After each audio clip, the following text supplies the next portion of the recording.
چند ایسی اخلاقیات جن کو آپ اپنی روزمرہ کی زندگی میں روٹین میں شامل کر لیں تو آپ کا کردار، آپ کی پرسنالٹی دوسرے لوگوں سے منفرد ہو جائے گی۔ فار ایگزامپل، آپ کسی کو کال کرتے ہیں، وہ اٹینڈ نہیں کرتا یا ڈسکنیکٹ کر دیتا ہے تو بار بار کر کے اریٹیٹ مت کریں۔ ہو سکتا ہے وہ کسی کام میں مصروف ہو۔ کسی سے لی گئی ادھار رقم عین وعدے کے مطابق ادا کرنے کی کوشش کریں، خواہ وہ 1 روپیہ ہو یا 1 کروڑ روپیہ ہو۔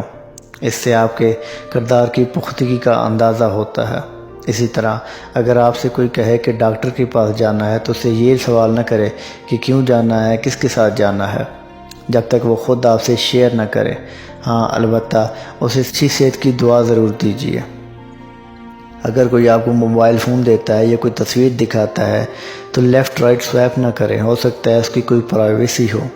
اسی طرح کسی کے اس کے وزن کے بارے میں پوچھنے کی کوئی تک نہیں بنتی، صرف اتنا کہیں کہ آپ اچھے لگتے ہیں۔ وہ خود اگر وزن کم کرنے یا بڑھانے کی بات کرے تو پھر اسے ضرور بات کرے۔ اسی طرح کسی دوست، احباب، کولیگز، رشتہ دار کے ساتھ ٹیکسی پہ ٹریول کرتے ہیں، کھانا باہر سے کھاتے ہیں تو اگر پیسے اس نے ادا کیے ہیں تو نیکسٹ ٹائم کوشش کریں آپ خود ادا کریں۔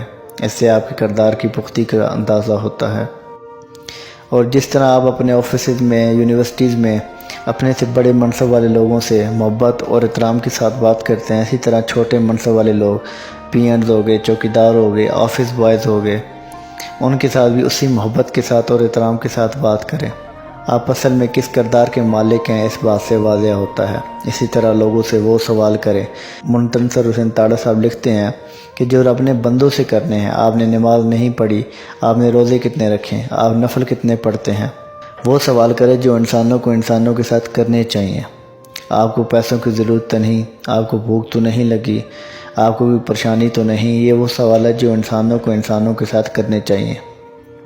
اگر آپ سے کوئی مسلسل بات کر رہا ہے اور آپ موبائل فون استعمال کر رہے ہیں تو موبائل کو سائڈ پہ رکھ دیں۔